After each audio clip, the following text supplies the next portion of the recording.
Hello, everyone. Welcome to Wrestling Royalty. I am, of course, your genial host, Andy, and I'm joined by my ever-present guest. I went the wrong way there. It's that way. Sam Smith. How are you doing, Sam? How's it going? All right, little bit tired. Looking forward to SmackDown tonight. Don't know what's going on with that. I haven't paid any attention to it. Need to set up the stream and do that, but just been busy really. But yeah, looking forward to the Great American Bash. Although I've got a confession about that. I might delay watching it for an entire week. Ooh. So yeah, because I don't think I'll be streaming SummerSlam. I think Dan and Dom are doing it. So because I'm doing some other things, so I might watch it back, but watch that and Great American Bash together. So it's like WrestleMania when I watch everything in one go. I might do that. Well, as Sam just mentioned, we are going to talk in a few seconds. We're going to start talking about NXT, the Great American Bash, which is coming up this Sunday in the HEB Center at Cedar Park, Austin, Texas. It's a bit of a mouthful. But before we get there, you know what time it is.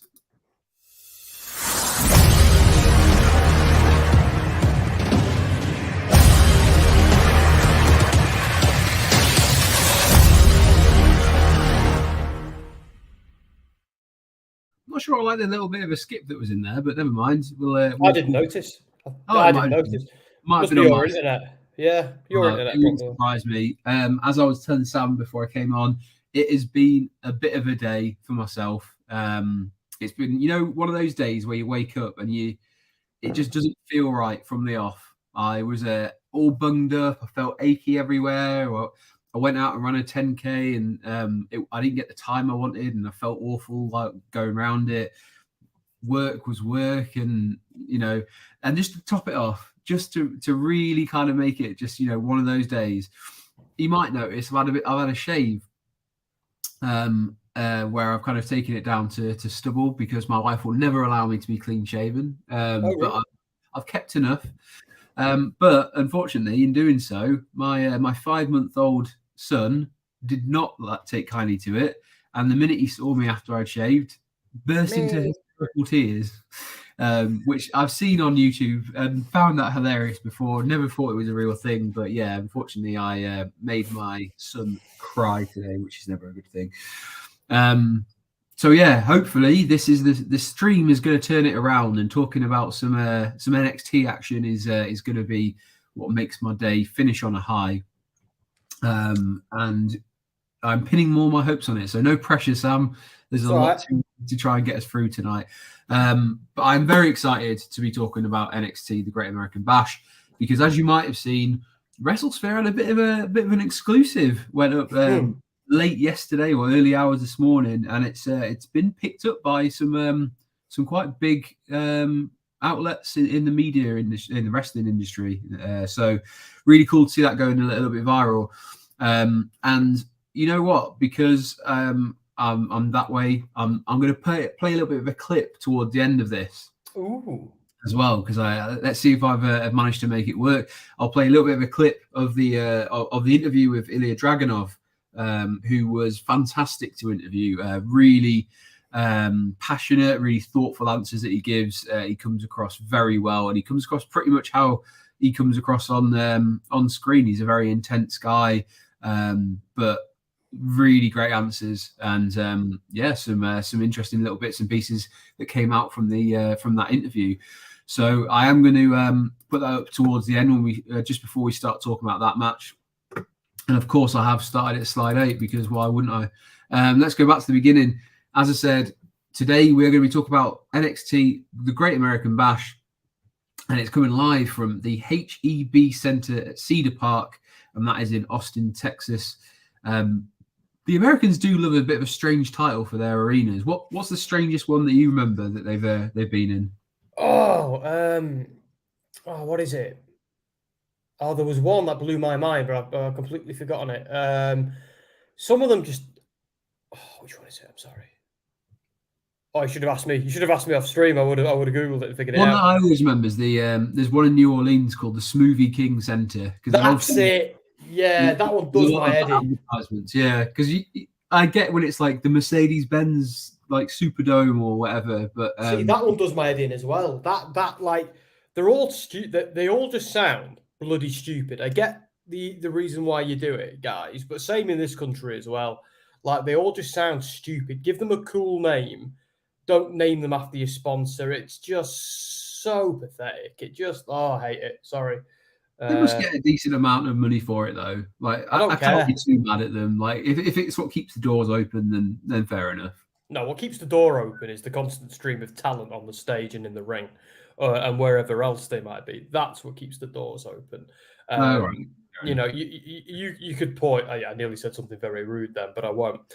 You could put all sorts of things. You could call it like just a sex arena. It'd make no difference. Do you know what I mean? Like it's. I mean, it depends what's happening in there, I guess.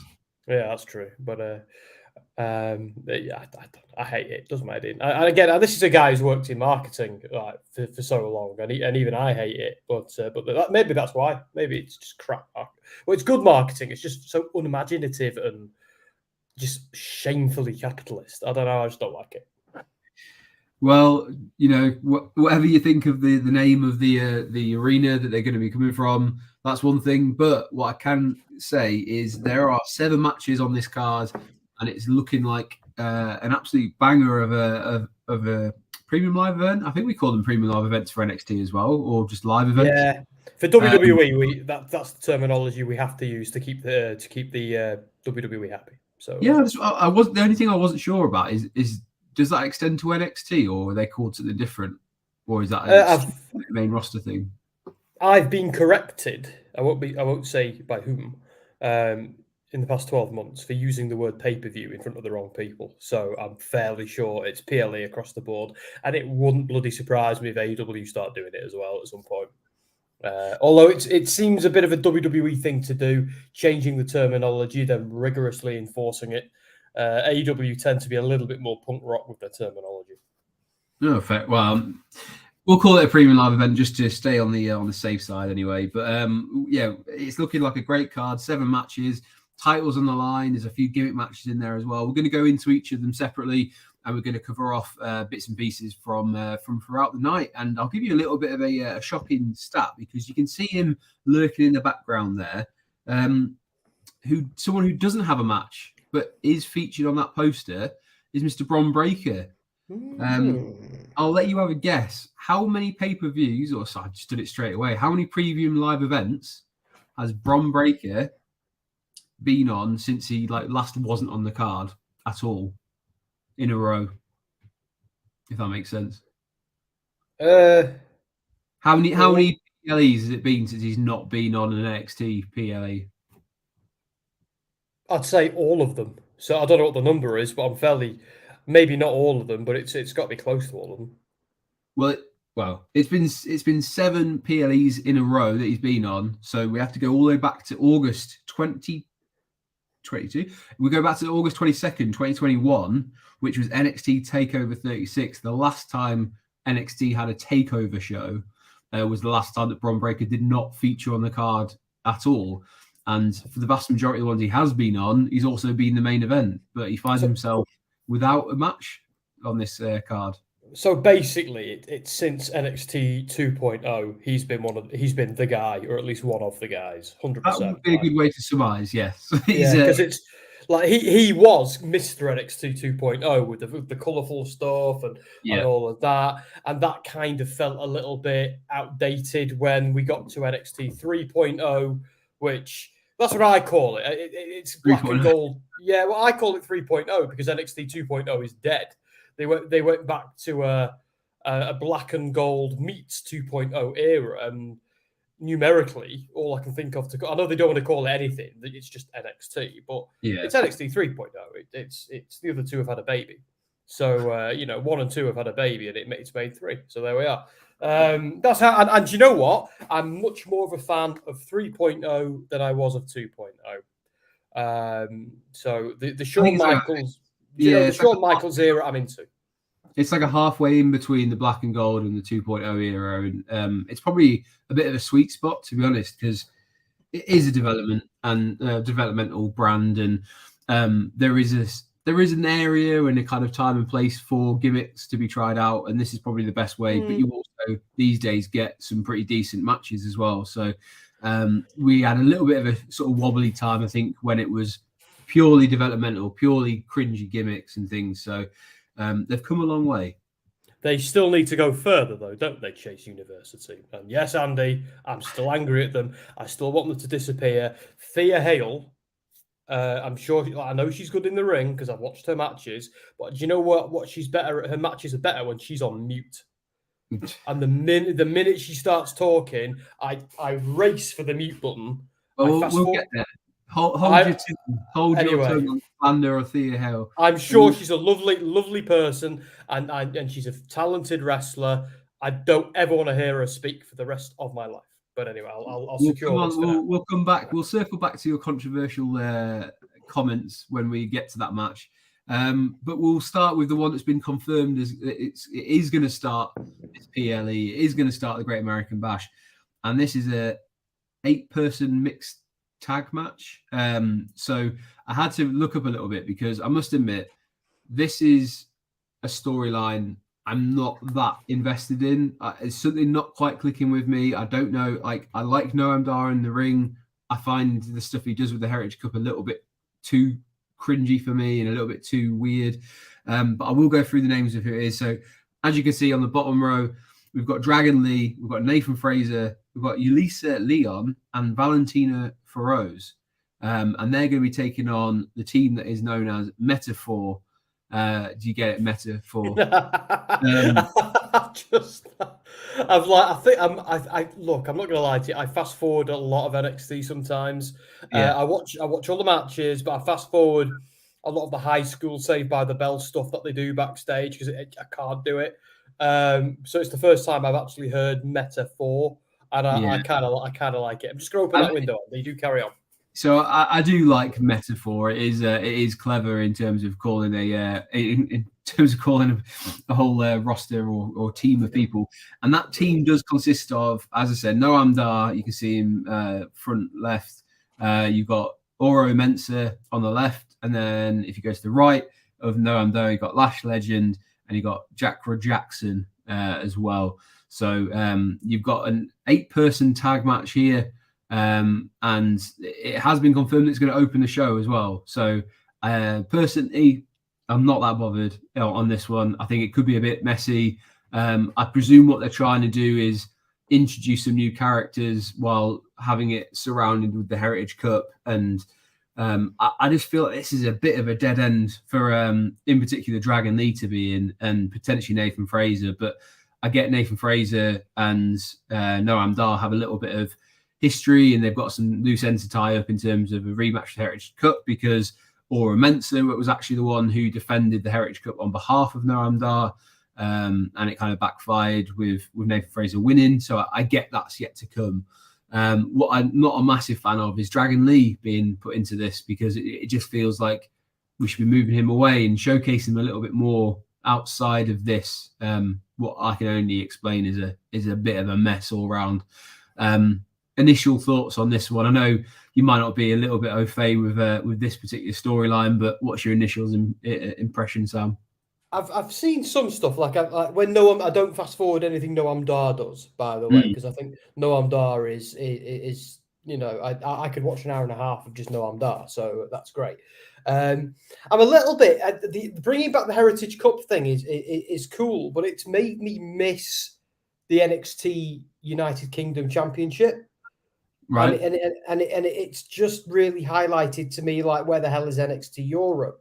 Come on, guys! Like, out of all of the things to survive, NXT UK's demise, it's the Heritage Cup, and that's fine. But like, it just reminds me of the pandemic. It reminds me of that era where the two best things in wrestling were the Heritage Cup matches on NXT and Ring of Honor's pure matches for a time.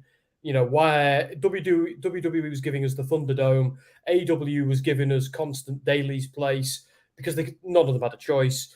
NXT and Ring of Honor were giving us the good stuff, some proper, carve the space out. But I don't ever want to go back to that in a way, and this kind of brings it back. So I'd like them to kind of move on from this, maybe. And if you're gonna have some NXT UK representation, maybe ununify the belts. Let's have the UK belt back, or maybe introduce the European belt. It just makes me miss what has been, not miss other things that have been, and long for what's coming. We were promised that it still isn't here. Anyway, I love what's her name, Jackson, or whatever she's called. I think she's great and beautiful as well. That's the one. Lash Legend seemed like she was all over the shop, like everywhere on NXT, and then just vanished, and now she's back again. Oro Mensah just proves why a heel turn is sometimes the best thing you can do. Although Dragon Lee, I've been watching Dragon Lee for years as a killer, as his brother's hatchet man. So I don't really want to see this friendly, nice babyface Dragon Lee. I want him to be a silent assassin. Nathan Fraser's great. Not so sure the whole fake news gimmick is working for him. And the other tag team, I still don't know their names. I'm sure they're very talented. But I am going to disagree with you, Andy. I know I'm going on, which I always do on a Friday night. But I think this is a good way of just getting everybody on the card. It's a warm-up match. These are the people they want to showcase. It's not going to be a 5-star classic. Let's hope it gives us some cool Noam Dar action. And I'll be happy with that. Yeah, I mean, the only thing I would say is at Stand and Deliver in LA, they had the match that was before the Premium Live event kicked off properly, which included Chase University, and that was a 8-man. Was that an 8-person tag match? See, that was really good. I thought that was a great match.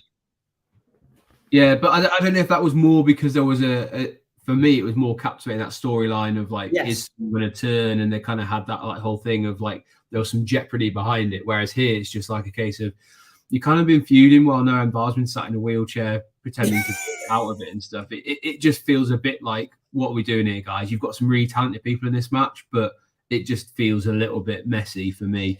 I was going to say, prediction-wise, I would be surprised if Dragon Lee and Nathan Fraser don't go over, personally. But see, I think they will. I think they'll warm up the crowd, get them happy, give the baby faces a nice victory. It'll maybe end the silliness with Noam Dar. Maybe we'll see Killer Noam Dar come back. I don't want to see silent Noam Dar in a wheelchair or being rolled into the ring. I want to see Noam Dar being a talkative, because that's what he's good at. It was a bit weird, like Linda McMahon style. Like he's out of it in his wheelchair. Like I had therapy to get rid of that. And it's all come back. To be fair to Linda McMahon, the fact that she got the pop that she did when she stands up, at WrestleMania 17, is probably one of the all-time pops, and all she had to do was stand up. So it's pretty impressive on that front. And I'll give you that. It was an all-time match, to be fair. Moving on. Gable Steveson is going to make his debut match, and he's going to have it against Baron Corbin, who is searching for himself, I guess, in some respects. He's had some really cool vignettes where he's deciding, does he go back to being a sort of lone wolf? Does he get rid of all gimmicks? Is having no gimmicks a gimmick in itself? He's having a bit of a midlife crisis, it feels, a little bit early. Yeah, go on. You tell me your thoughts on this one straight away. Look, I'm a big Baron Corbin fan when he's a killer, when he's savage, dark, brutal. Like when he was the Constable, he became a little bit too mustache twirling villain. Then they did King Corbin, which I don't want to think about ever again. Then they did Happy Corbin as well. Yeah, like Happy Corbin. Like I don't want to think about that ever again. My favorite Baron Corbin was when he was still relatively new, an NXT call-up. He was on SmackDown, and he clotheslined the ever-loving stuff out of Braun Strowman and eliminated him from a Royal Rumble. And the commentator said, what does it take to get rid of a monster among men? It must sometimes just take a lone wolf. And he was this killer snarling over Strowman like that, and he just looked strong. And I think ever since then, they had something special, and they've killed it. So I'm really like, the default Baron Corbin is the lone wolf Corbin, heel, vicious. Let's just see that. No silliness. And I loved his promo on Carmelo Hayes a while ago. Like, I'm still going to go home to my mansion, still going to go home to my hot wife, all the money I've made on the main roster, where you're still working your way up, boy. Like that was great. So if they can keep that gatekeeper Corbin on NXT and have people like Gable go through him and people like that. Did I call him? Is that the right name? Gable Stevenson, yeah. Yeah, good. I'm into this. I think Gable needs to. It depends what they're doing. Like, are they planning on him being a big deal in the company, which means he's going over? Is the priority to rehabilitate Baron Corbin, which means Corbin needs to go over and kill this upstart? But I'm actually quite excited by this. Yeah, it's an interesting one for a few different reasons. I'm with you. I was quite big on Lone Wolf Baron Corbin. I used to think his entrance music, where it's the "I am the dark," that was really cool. Probably one of the better entrances they've had in a long time. And then they scrapped it, and it was all a little bit. He seemed to be chasing after different gimmicks and stuff. I very much enjoyed the kind of social media side of when he did, broadcast Corbin, and he was kind of, down and out. And the fans on Twitter seemed to really respond to it as well. They actually really enjoyed that and that kind of redemption story. But then it just went too far the other way, and you had him and his name now escapes me. Who was his buddy sidekick that's now with Emma? Oh, Madcap Moss, he's now yeah. He's Riddick Moss again, isn't he? He's got rid of his Madcap and he's got his Riddick back. Goodness, Madcap, that term that no one's used since the 60s is we was laden with that, wasn't he? He made it work though. He made it work. The braces didn't work for me, but I thought he was cracking. I really did. But yeah, the interesting thing here is, as you say, which direction do they go in? Do they build Gable Stevenson as the next big sort of Kurt Angle Olympian medalist and with maybe a slight edge? We saw him at the NXT Underground or Raw Underground that they brought back, where he was suplexing people all over the shop, and his suplexes looked pretty cool, looked pretty mean, and got a couple in against Baron Corbin this week as well. So, do they make a big deal about him? We got to remember, what was it, last year during the draft? He got drafted to Raw, and then we never saw him, and he's now popped up here. And his brother had more of a prolonged career on NXT so far than he has. So yeah, you're looking lost. Damon Kemp is his brother. Yeah, sure. Oh, you were just like, what? But yeah, so it's an interesting one. Gable Stevenson, will they make a big deal, or is this the redemption of Baron Corbin starting? As you say, he does seem to be that kind of gatekeeper figure that in the past it's been Dolph Ziggler on the main roster or Nakamura sort of thing, and they're a safe pair of hands. I don't know. It almost makes it feel a little bit more hollow, his promo against Carmelo Hayes, because he's like, I'm going to go back to the main roster. Well, are you? Because you lost to Carmelo Hayes, and here you are back on NXT. So, well, to be fair, Carmelo Hayes is the champ, and he cut a heel promo that really made you want to smack him. But at the same time, he was right. He was so justified, and I'm like he had to lose because Carmelo Hayes is the champ, and is the future. But yeah, Corbin needs his time in the sun. Corbin doesn't need any silly gimmicks. He just needs to be that violent, angry guy. That's all he needs to be, and get some wins over some other violent guys. Like, give him a match with Brock Lesnar or something like that. Let's see what he can do up against an actual monster. I'm all for this Corbin. Well, okay, we'll see. So, who are you going for? Put your money where your mouth is. Are you back right? I heard that Gable was leaving or taking a leave of absence. That might have been rubbish. Well, they made a big thing on NXT. Is he going to stay with NXT? Is he going to go away and train for some championships in America, or is he going to go into his Olympic camp and stuff? And it seems to suggest, because he's having this match, that he's actually picked NXT. But that's just assumptions at the moment, because he has been linked that he'll go for. Is it next year the Olympics or the year after the Paris Olympics? Oh, I don't know, mate. Could be well off. I feel like they're all bleeding into one at this point. I think it's next. Look, if he's sticking around, then he goes over. If he's not sticking around, Corbin goes over. If he looks like he's sticking around, so I'm going with Gable Stevenson. Yeah, I'd agree on that one as well. So we'll move on to the next one, which is we have Roxanne Perez versus Blair Davenport in a Weapons Wild match, which I presume is just a fancy way of saying it's a hardcore match, right? Well, about as hardcore as WWE and indeed NXT can get. But actually, I can't remember the last time they ever said hardcore, so I'm presuming it's not something they're allowed to say. They don't. They say street fight. And if Sassy was here, she'd be falling all over the floor laughing because, Sassy religiously watches GCW. So calling anything like that in WWE a street fight makes her laugh. If you don't know who Sassy is, by the way, she's our moderator on Gimme a Hull Yet. But anyway, this will be interesting. I'm looking forward to this. I think I know what's going to happen. What is your opinion? Let's start with Roxanne Perez because there's a lot of noise on social media, a lot of backing, and she seems to be a bit of a favourite.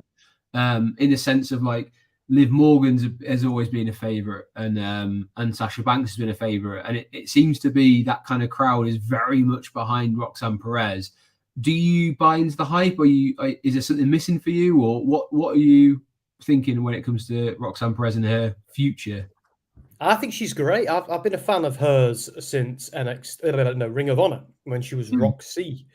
I thought, wow, this person's very talented. I had no idea she was so young, but I feel like the storyline here, though, is her being beaten into the dirt a little bit before she kind of either turns heel or rises like a phoenix.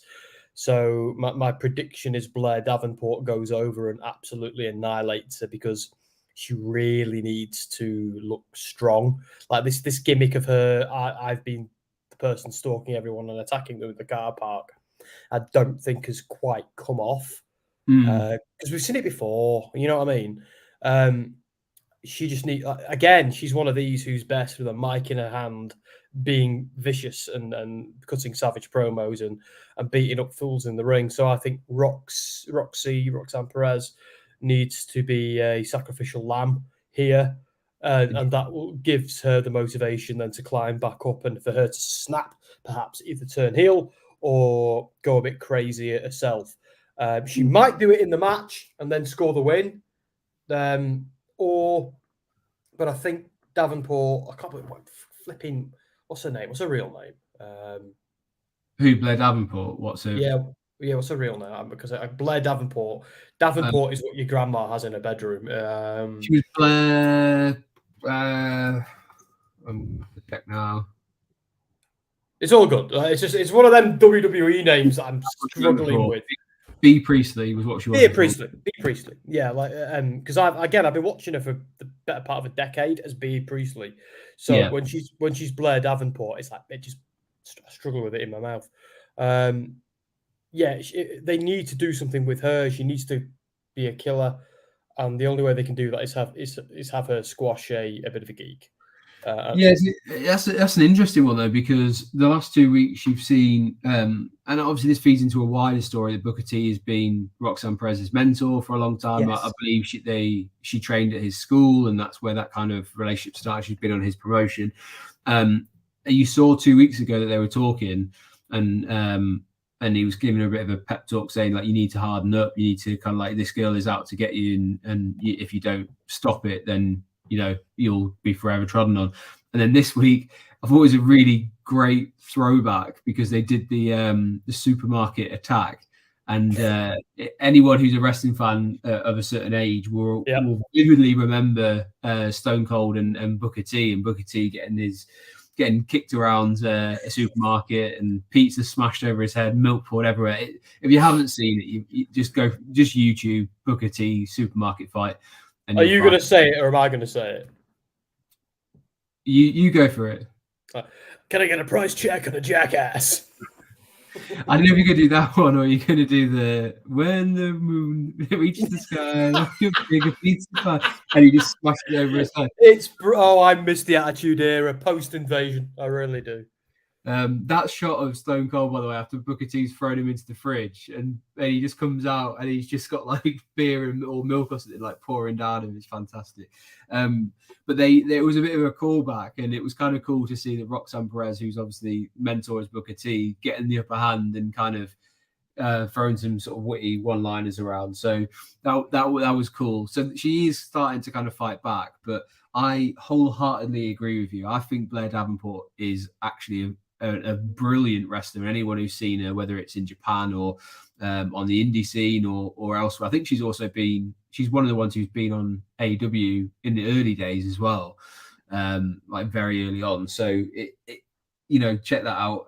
But she is legitimately a great wrestler in the sense of like she could put on great matches. The one thing I worry about with Roxanne Perez is I've seen her have matches, but I'm yet to see her have the match or a great match. And I think there's a little bit of stink on her from when that whole skateboard thing where it was all looked a little bit kind of faddy and like the skateboard broke before she was even hit with Was that her? I thought that was what's her name? What the hell's she called? They turned her heel. They had her coming out of the skateboard for a Cora while. Jade. Cora Jade, yeah. Yeah, so Cora Jade hit Roxanne Perez. Oh, I see. But it Yes. looked so bad, and I think that's kind of followed them both around because it made them look a little bit weaker than needed to be. So I think both of them need a great match, but I personally see Blair Davenport as someone who should be challenging for the title because she's a legitimately good wrestler. So put her up for whoever wins a match we're going to cover in a few minutes.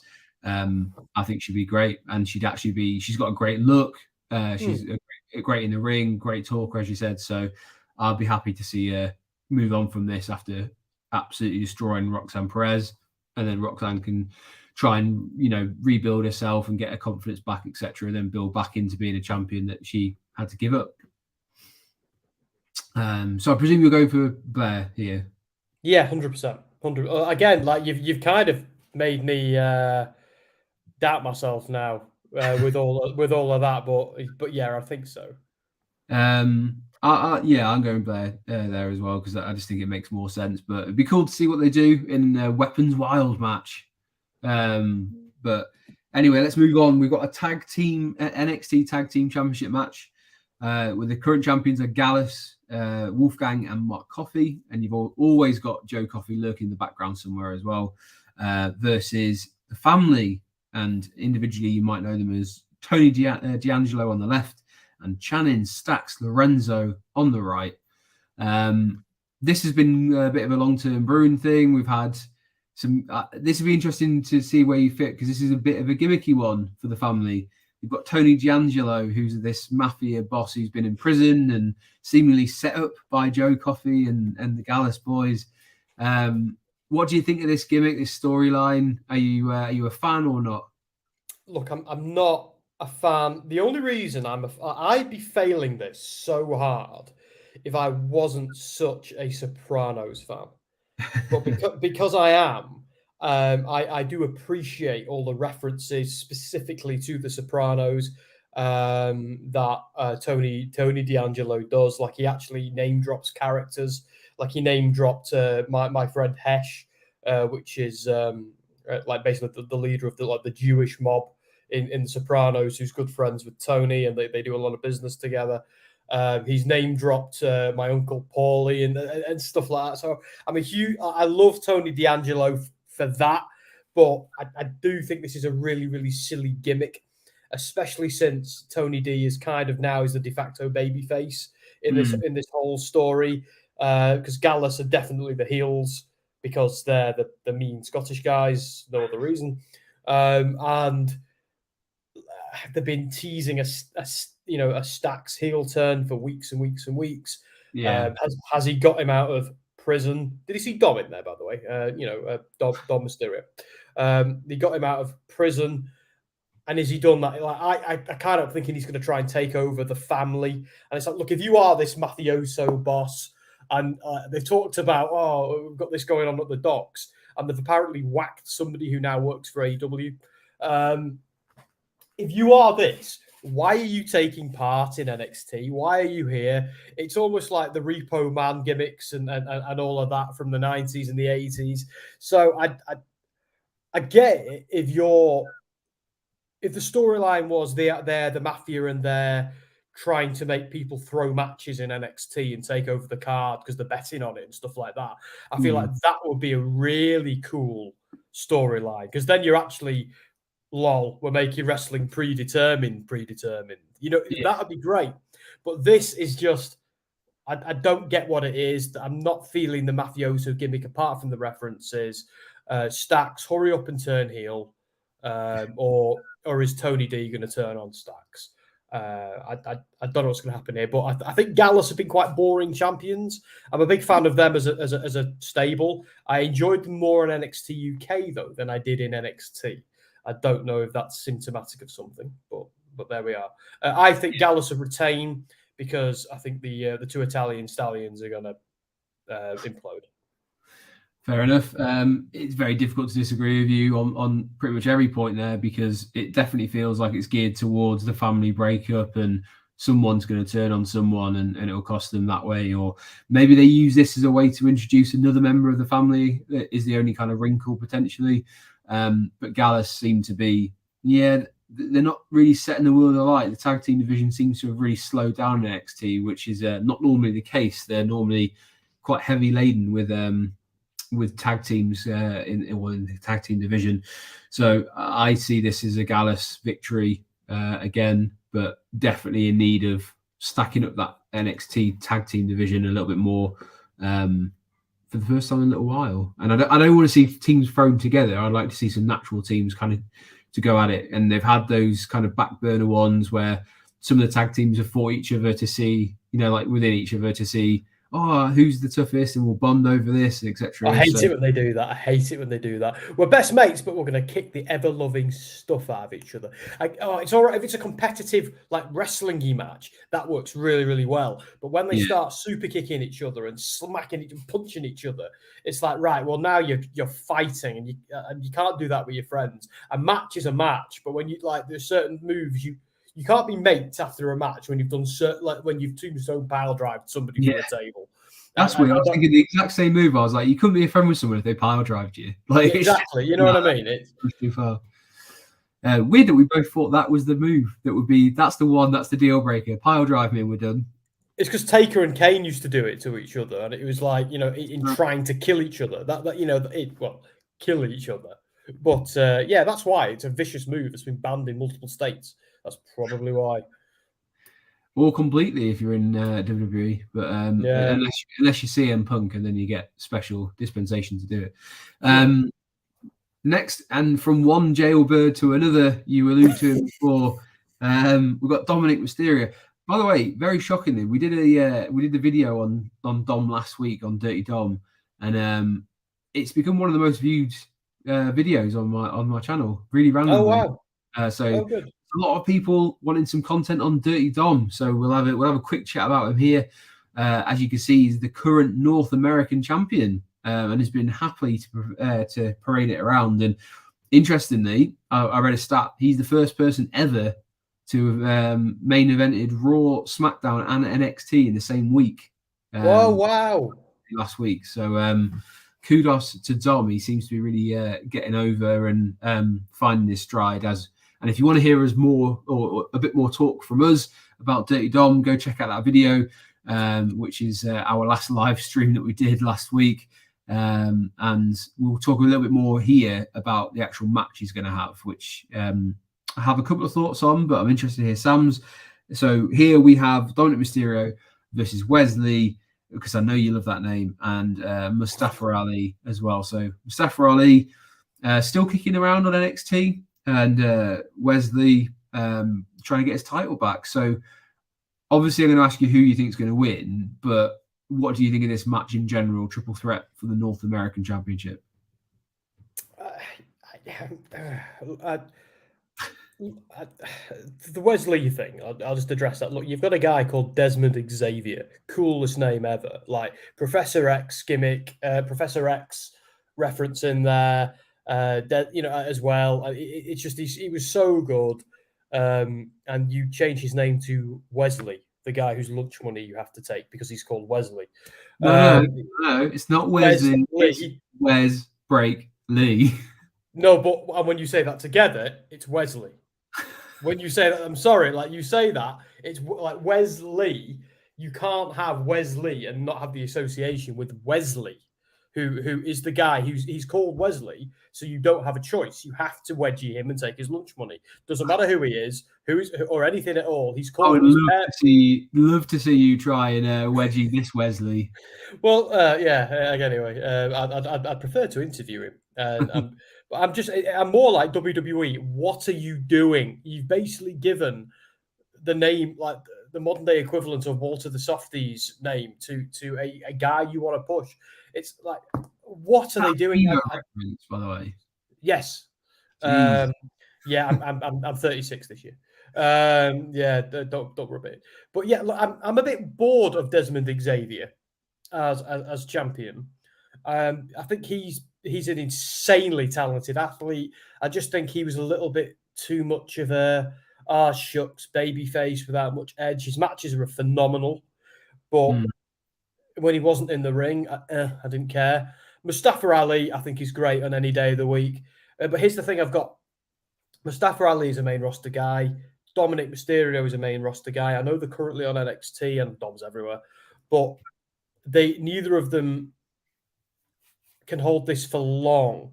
So part of me is thinking Wes needs to get it back.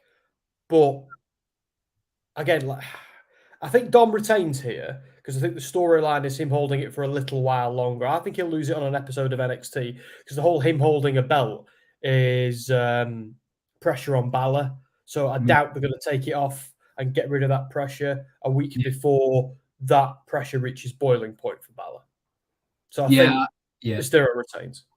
I agree because I think they're telling us a bigger story here outside of NXT, which, as you say, feeds into the Judgment Day and until that SummerSlam match happens. So it's not too far away.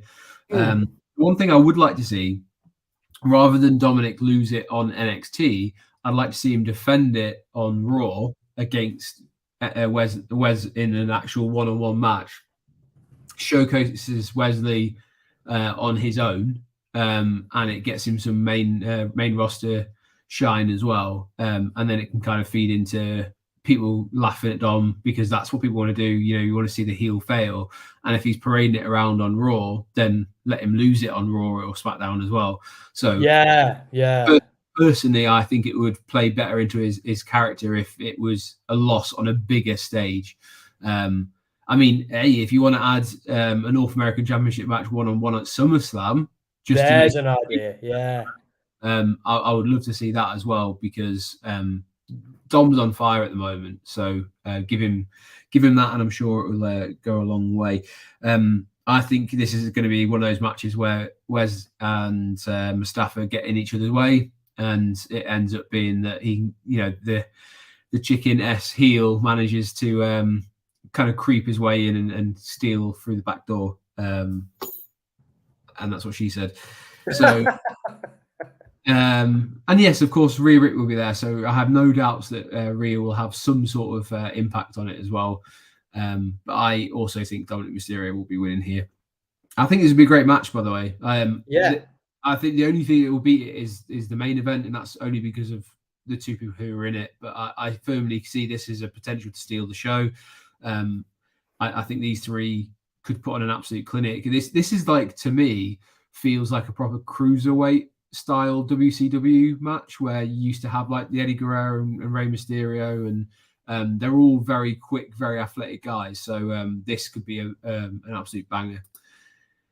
We are going to move on, and we're going on to your favourite gimmick for Thea Hale, and I'd like you to keep it clean. Don't go too hard in here on that's what she said on the Chase University.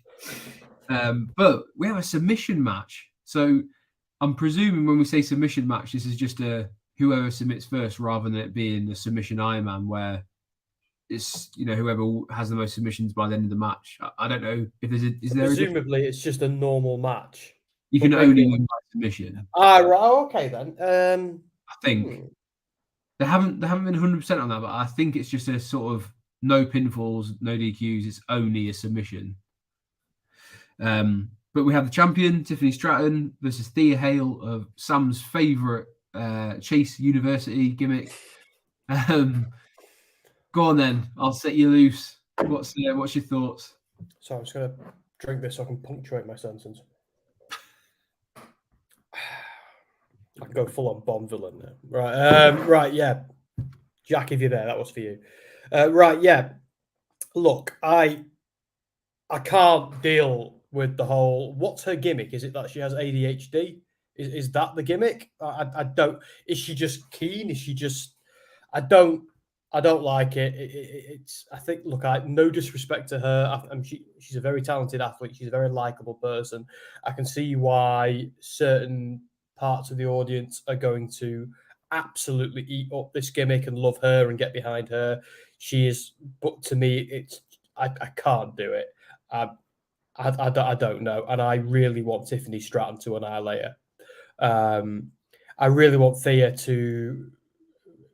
I feel like the whole point of this gimmick is for her to turn heel, dye her hair black, and start killing people. I feel like she is what Cora Jade should be, potentially. I'd love the idea of her going full evil and making terrifying Tiffany Stratton, and then taking the belt and then leaving Chase U and being like, I am now the Wicked Witch of NXT. I'd love her to do. If she did that, I'd be a fan forever. But as far as this match goes, I'll be muting it. I'll be watching it on mute. I'll be fast forwarding it every time she starts doing this. And I really hope it doesn't last longer than 10 minutes. Oh, okay. There you go. I don't know how you can tell a submission match story within 10 minutes. That would be my that's true. Because I guess the whole thing is, unless you do it a quick one and then you snap on a submission early and it's like I'm done. But that's not normally what they do in that kind of stipulation. The one thing I would point out here is, and I just need to check something on Tiffany Stratton. Unless do you know how old Tiffany Stratton is? I have no idea. I'm predicting about 25. She's 24, so pretty good guess. Tiffany Stratton is 24. Thea Hale is 19. Bloody hell, that's you insane. are potentially looking at two of the future faces of the women's division for NXT. And when you add in the fact you've got Roxanne Perez and Cora Jade, then you've got a basis for a very sort of like young, up and coming, probably a little bit closer to what people might want to see, as in like the fingers on the pulse a little bit more, you'd hope. So I think the gimmick for Thea Hale is that she's just kind of full of pep and like school spirit, and that's kind of her gimmick. And maybe it doesn't translate well because we don't do that sort of stuff in the UK, and it's we don't have that kind of college spirit and stuff. But it's still because of how she is, and as you say, she's very lively and everything's a million miles an hour. Like, it does hit a little bit different for us. I also think that Tiffany Stratton's been doing some pretty decent work, character work, just kind of being that proper preppy, like daddy's little rich girl style, that almost like a diva, I guess, in some respects, which works as a bit of a throwback. But she's a diva who is very good in the ring as well. I still maintain her moonsault, and I know that's what she's called it, is the prettiest moonsault. It actually is a beautiful finishing move. So she's worked very hard on that. So I think she'll retain, because they've kind of built it that Thea should have won that last one, which normally means that this time the heel will go over straight, like she'll get the submission, etc. And we might see some hijinks that lead for like a Chase U versus I'm trying to remember who it is. It's William Regal's son. Oh yes, I thought they were all friends, and then they were smacking each other around. I think they fell out because they kind of cost Thea the title, and that's where. Right, because that's a shame. We had peace on earth. It's not Clint, is it, or is it Dempsey? I know Charlie Dempsey. Charlie Dempsey. Clint Dempsey's an ex-football player, and Drew Gulak. That's the other one, isn't it? So I'd imagine they get involved somehow, and that leads to a Chase U match, which will continue for your perfect gimmick. in the future. I'll tell you what, though, with Tiffany Stratton, she feels like a little bit. Part of me feels like, have they done this because the whole Mandy Rose experiment ended prematurely? So have they found another, right? You know, her gimmick is she's gorgeous and good in the ring. Is that what they're doing? I know there are some character differences between her and Yeah, Rose, but it does seem like would they have put it on Tiffany if it wasn't for that ending before it was meant to? But I feel like the person who's meant to hold that title on the NXT roster is Gigi Dolan. You know, I think that's set in stone at some point. This whole "oh, my mummy was mean to me" gimmick isn't really getting over with me, but I think she's awesome. But just an observation by me. No disrespect to Tiffany Stratton at all, because she's killing it, and I hope she annihilates the Chase U people. I actually agree, because I think Gigi Dolan, and I think why they're telling that story is because they're trying to make her this like proper like alternative choice, whereas she's going to then go up against the pretty blonde, like, you know, cheerleader style Tiffany Stratton, and it kind of have that juxtaposition against each other. They really like kind of playing that off, because then it's like do you want the kind of edgy outside you know, the main kind of pop culture, or do you want this proper bubblegum pink blonde to win? Which is funny, because we've gone through it before. I can't remember who we were talking about, where it's it was Rhea Ripley, wasn't it? And you're like, normally you get this person who wears all dark stuff and they're really different and they're the bad guy, and you get the nice like clean cut Charlotte who was blonde, and they can kind of tell a similar story. But it's the reverse of like who's heel is very interesting, because I find it, you know, we're conditioned, and this is going to get a little bit deep, we're conditioned through media that the blonde girl is, you know, they can never be bad, and they're always like, you know, they're very like pure and good. Whereas, I don't know. Sorry, mate. You finish what you're saying. I was going to say, like, WWE seem to twist that, and they always go, actually, like, that blonde like is always going to be the bad guy for us. So it's an interesting one to see them go. I see it the other way around. I always see it that the alternative girl, like what's it called? What's that film with Freddie Prinze Jr.? She's all that. In my mind, it's always the alternative girl who's the good guy, and the mean girls, you know, like in the film Mean Girls, are the villains. So I'm conditioned the other way around completely. I know what you mean. Yeah. I think that was it. I think in this, like Cora Jade, they're calling Cora Jade the mean girl of NXT. Well, she's the alternative girl in that case. But before that, she was the hero alternative girl. So I don't know if they just don't know what they're doing, or it was they needed her to turn. But for me, it's always the outsider is always the hero. But I know, I think what it is was we are conditioned to look with Charlotte Flair, even if she's a heel, she is the best. She's the pinnacle. It's the point where even Becky Lynch and Ronda Rousey can't get a look in. So I know what you mean, though. I think it depends on where you were in high school and where you sit in the media, what your music tastes are. It's a weird one. That makes me sound like I was in with the like the athletic people and the popular people. I definitely wasn't. I would have been, for many reasons, sat next to Gigi Dolan. Anyway, I would have been too, mate. I would have been too, but for different reasons. But I think she's great, and I actually do think that in terms of the storyline, Gigi Dolan is probably next up for Tiffany Stratton. So unfortunately, because I do actually really like Thea Hale, I think Thea Hale is going to submit on Sunday. But if she does win, I'm going to text you a voice message, just laughing over and over. Because I'll be asleep. I'll be fast asleep. That would make it even better. Which it's Jess you got to deal with, mate, not me. To the main event. Before we go into this, I'm going to see if this works. I've clipped a bit of my interview for WrestleSphere with Ilya and why people should tune in. So let's see if this works. We'll remove this.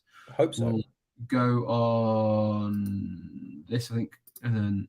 Yes, you're going to see even I haven't had a chance to watch this yet. You're going to see something that matters, because it's built the biggest prize in NXT, and there's no person on this planet who's more ready to give everything that he has to take this spot, to be this person, to be this face of the NXT brand.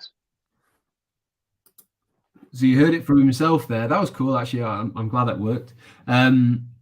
Ilya Dragunov before basically putting his line in the sand and saying where he thinks he can do it and why he can become NXT champion on Sunday. I must admit, when you look at the roster and in terms of putting on a main event and you see Carmelo Hayes versus Ilya Dragunov, to me, like that screams match of the year contender. I'm very excited for this. It's an interesting build because we've kind of seen Ilya Dragunov be the good guy and unhinged, yes, and big, her pain threshold.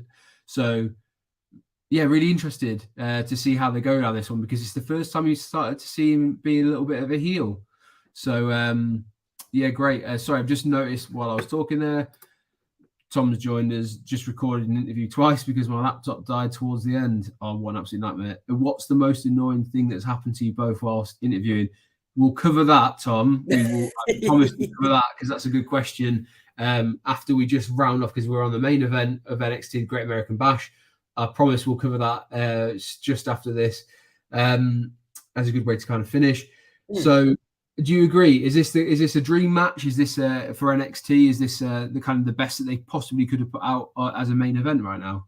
Yeah, right now, 100%. Again, there's loads of other talented people on the roster, but these are two people I don't think I've met before. It's definitely, heading into like the SummerSlam week. This is the thing to punctuate that. I think Carmelo's retaining. I think Ilya's getting put on a t-shirt. But I don't really care who wins because this isn't about the destination. This is about the journey. This is about, and this could be a series if Ilya turns. This could easily end up being a series. So awesome, more bang for your buck. I think this is going to be easily 20 minutes long. They're going to absolutely demolish each other. Both of them are capable of putting on clinics. They're going to make magic. This is going to be worth the price of admission alone, 100%. Yeah, and to me, this is a big test for Dragunov because if you think about the matches that he's had where people talk about them a lot, you've got Gunther, or at the time he was known as Walter, and to some people he'll always be that. Then he had the kind of feud with JD McDonough, and then he's had the feud with Dijak as well. So these are all guys where he's kind of been put against people as like who is going to give up first. Like it's a battle of wills. It's, like people just kind of beating each other up. Whereas Carmelo Hayes is more of a high flyer. It's a bit of more of a clash of different styles, and that sounds very close to a play on words. But it's a high flyer versus very much a kind of like someone who looks at brutality and is very intense. So it's the intensity of Dragunov versus the coolness of Hayes. I'm very excited to see how that kind of morphs into each other. But I mean, I'll ask you straight out. You've said Carmelo Hayes is winning here. If that's the case, where do we go from there?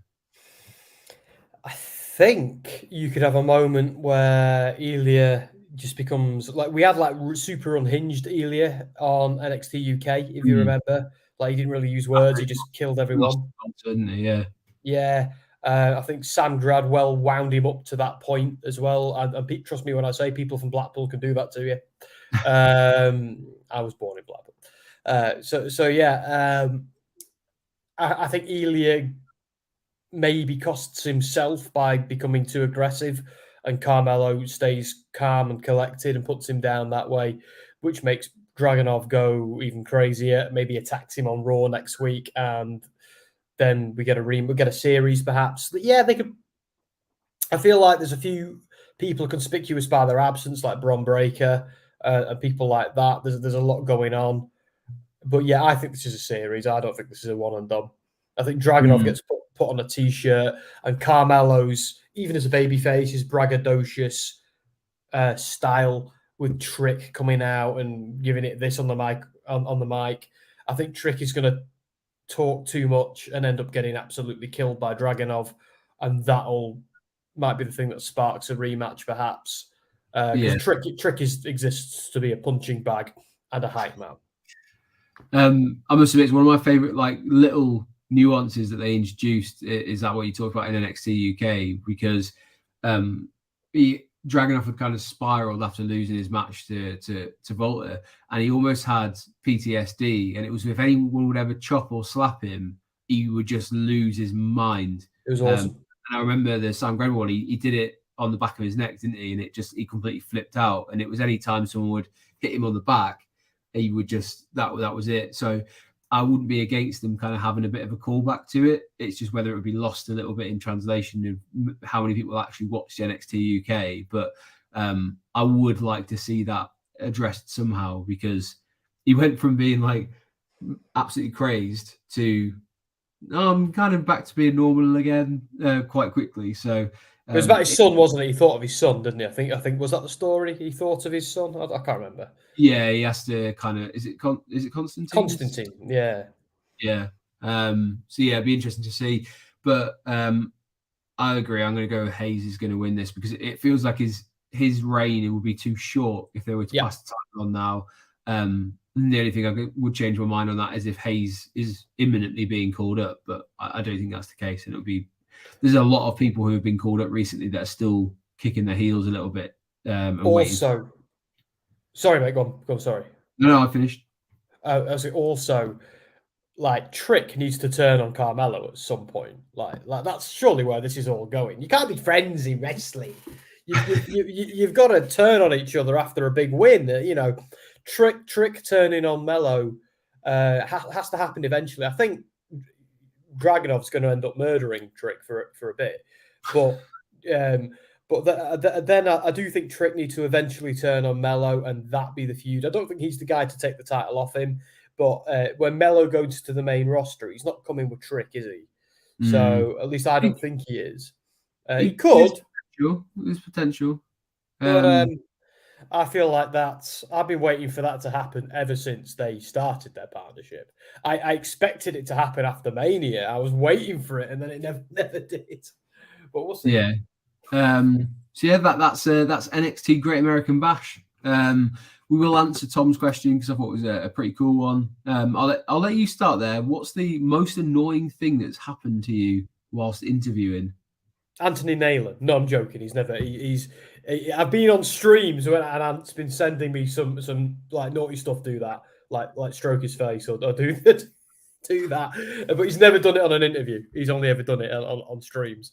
So I think to answer again, I think the only thing I've ever had that's when something's gone really, really wrong on a like a Zoom interview is one of my pets has infiltrated the room and is causing havoc, and I'm trying to maintain.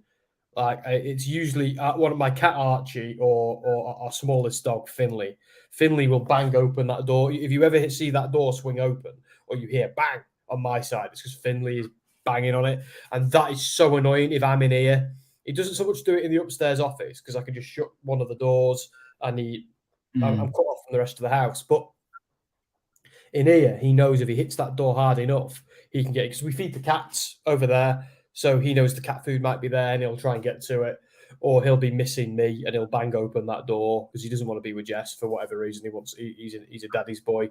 So but when you're talking to a really famous person and you've then got to write this up and there's a lot riding on it, for the door to be going bang, bang, because some sheltie wants to get to you. That's probably the most annoying thing that's ever happened to me doing an interview. I'll tell you who it happened to me interviewing Johnny Swinger. If you go on WrestleSphere, go and watch our interview with Johnny Swinger. Finley invades the room at one point, and I maintain, but you can try see if you can pinpoint where it happens. And for me, most annoying thing. I'll lift the curtain a little bit. When you are interviewing certain wrestlers for, it's mainly WWE because of the way they do it. You have to rely on them sending you through the recording of the interview, and they record it and then they send it out to you at a later date. Normally, they either do it fairly soon after, or you'll get it the next morning, etc. It depends, how busy they are and things like that. One of the times they didn't record it.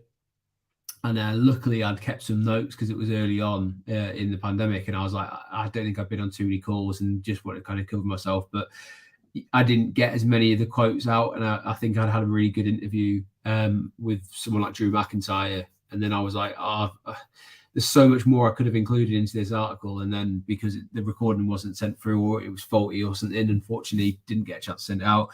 Other little things. I think you're always annoyed when you don't get to ask certain questions or your time runs over and you had a really good question that you're holding back at the end. And then even smaller, Sam will tell you when you're in a really hot room and then you suddenly start talking to someone who you see day in or week in, week out on your TV, sweat is a real thing. Yeah. You start sweating. And you kind of then just like, oh man, if the camera picks up, I'm sweating. It's just going to look just bad all around. But yeah, it's difficult, that one. One more thing with that, with the face-to-face things. Sometimes it's like, again, I was cameraman for you and for WrestleSphere when we were in London for Money in the Bank, and there's a bit where Bailey looks right down the camera, and I forgot what she says, but she's tongue is firmly placed in cheek, and she makes me laugh. And again, I'm the cameraman. I'm meant to be seen and not heard. Actually, not even seen, no, not heard. I don't exist.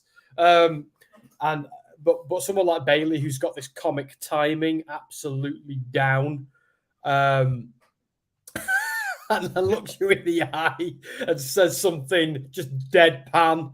It's real. Like, I think again, you watch our Bailey interview on WrestleSphere. All the plugs we're getting in, Andy. If you watch our Bailey interview, Dom's the one doing the. I think she does it on the Dom interview rather than your interview. She does one where she looks down and she's talking to Dakota Kai about. Yeah, it could be, but she does something really, really deadpan, and I crack, and I think the camera wobbles a bit because I'm there giggling. But yeah, she knew what she was doing because she spoke to me about it a little while later at the when I was getting a drink of water. She was like, "I got you, didn't I? I got you." I was like, "Yeah, you got me." Yeah. Tom. When you're wrestling, when you're interviewing wrestlers, it can be. I was going to say wrestling interviews. That wrestling an interview that happens too.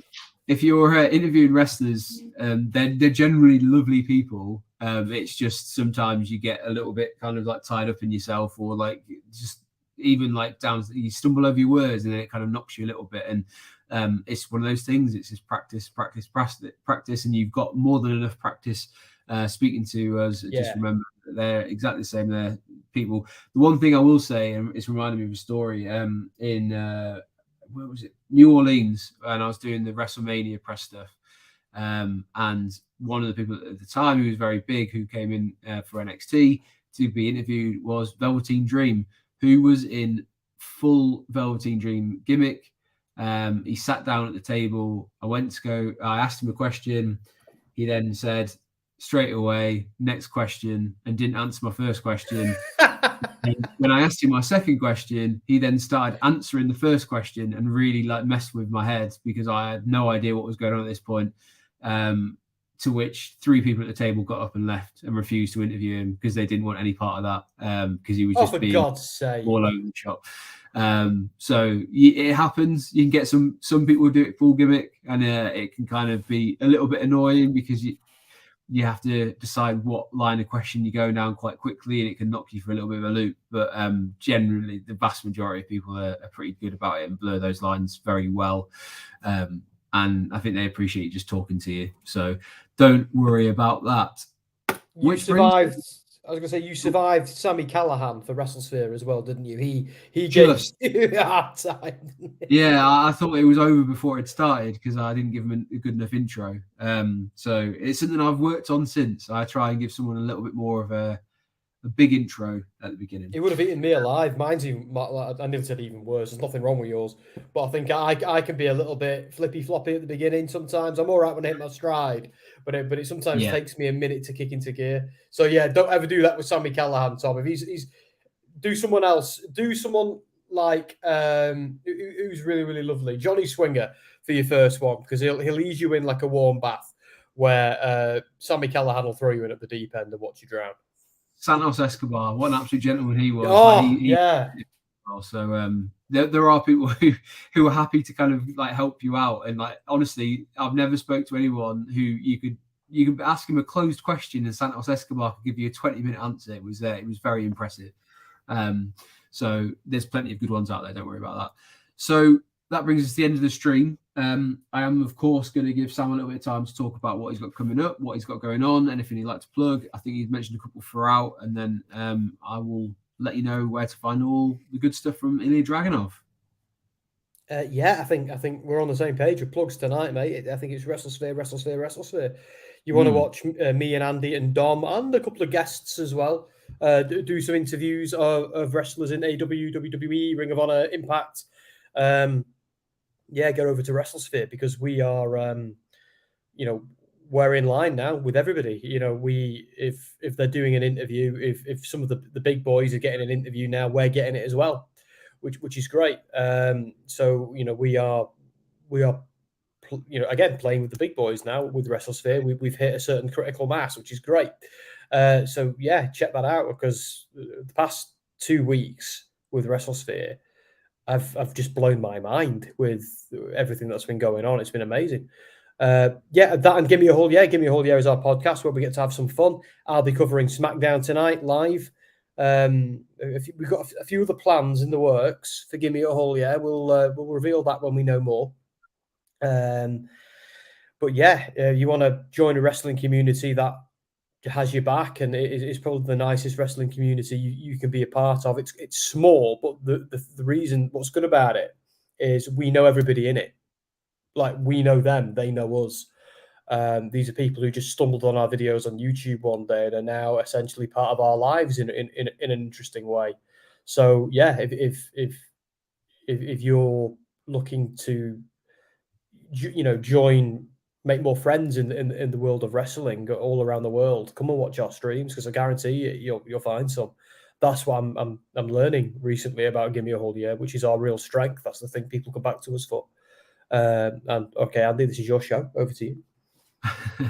No, absolutely. You summarised very well there. Go join Sam tonight if you want to kind of have a bit of a chat about what's going on in SmackDown and often about anything really. He's always happy to have any kind of comments going on, and we'll always go through the stuff there. I'll be hopefully back on the stream soon. I'm just trying to sort out some issues with TNT as it's called now, not BT.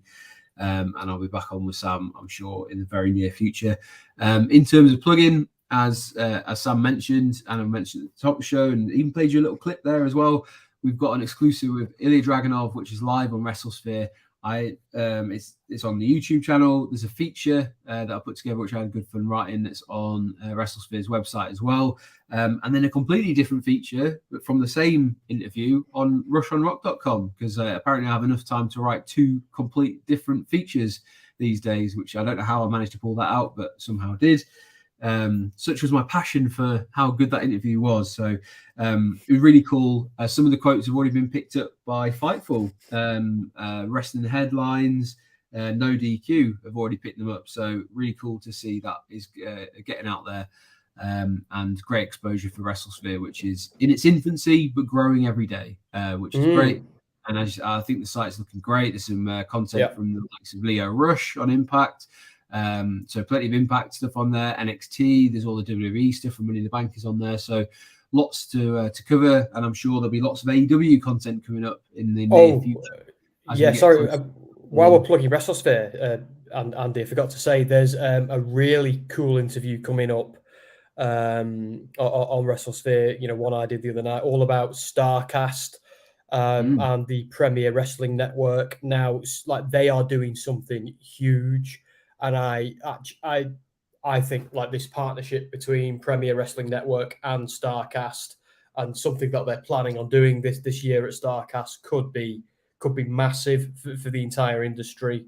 But I'll finish writing that interview and I'll get it uploaded on WrestleSphere, and you can see for yourself. But some like big stuff is coming. But this is the thing with WrestleSphere, where we're just not just interviewing the wrestlers, we're also speaking to the movers and the shakers in the industry. Like you said, Andy, we're in our infancy in many ways, but considering we launched and I know we're a spin-off of SoundSphere, and SoundSphere has existed for a very long time. Thanks to all Dom's hard work, and my God, it is hard work. But considering we launched that brand in January and where we are now, it's blimey, it's more than I could have even have hoped for. But I think this year, 2023, being the UK's wrestling year, we launched at the right time. Absolutely. And I which think is my plan.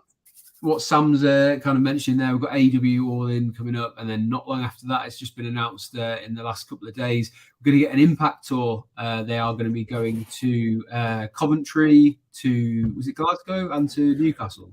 Yeah, I can't believe you're on holiday when they're in your back garden. That's crazy. And it's in the exact same one a couple of weeks back. We had North, and North has announced this week that North are welcoming XWX from Germany are coming across, and they're doing a collaboration show in September, which promises to be huge as well. So lots of goings on in the British wrestling industry at the moment. Let's see if that culminates this year with any kind of big announcement for WWE coming back for another premium live event, whether it be WrestleMania or something else. But it certainly feels like the UK is back on the map when it comes to attracting big wrestling shows. So really appreciate you spending your Friday evening with us as we take you through till the late hours. Got one final comment in there from Glycerfan, which I think is a Pokemon 444. Hi, how's it going? I'm really glad you could join us. Let us know in the comments what you are hoping for NXT Great American Bash. Really appreciate you joining us. It's always nice to see new people getting involved as well. So feel free to join us in the future. We're here every Friday. Every Friday evening, we'll have a bit of a chat about what's going on. And I'm sure next week will be kind of SummerSlam centric as that is coming up next weekend.